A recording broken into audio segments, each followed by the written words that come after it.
નાના સખપર ખાતે ગીર ગંગા પરિવાર ટ્રસ્ટ દ્વારા આજે તળાવ ઊંડું કરવાનું આજે ખાતમુહૂર્ત કરવામાં આવ્યું છે અને આ તળાવ ઊંડું થતાં 10,000 ખેડૂતોને આનો પાણીનો સોર્સ મળવાની સંભાવના છે। તો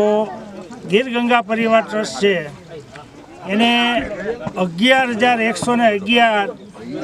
તળાવ ઊંડા કરવા, ચેકડેમ કરવા, તૂટેલા ચેકડેમ રિપેર કરવાનું જે કામગીરી હાથ ધરી છે। તો ગીર ગંગા પરિવાર ટ્રસ્ટમાં જે કોઈ લોકો જોડાણા છે તેમને હું ખૂબ તો અભિનંદન પાઠવું છું કે ખૂબ સારી કામગીરી છે અને અત્યાર સુધીમાં 111 ચેકડેમ રિપેર તળાવ ઊંડા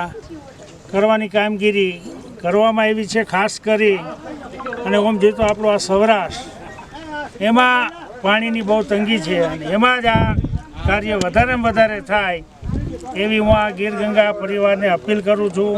અને ભગવાનને પણ હું પ્રાર્થના કરું છું કે ગીર ગંગા પરિવારમાં જે કોઈ લોકોએ પૈસા આપ્યા, યોગદાન આપ્યું છે એને ભગવાન 1000 ગણું આપી અને આ બધા ખેડૂતોના આશીર્વાદ મળે એવી ભગવાન દ્વારકાધીશના ચરણોમાં પ્રાર્થના કરું છું અને આ ગામમાં મારા લાયક જ્યાં કાંઈ જરૂરિયાત હશે એ 100% હું મદદ કરી અને આપણે બધા સાથે રહી અને આ તળાવને ઊંડું કરવાનું છે અને બધા ખેડૂતોને પાણીનો લાભ મળે આ કાર્ય આપણે 100% પૂરું કરશું, એમાં કોઈ શંકાનું સ્થાન નથી।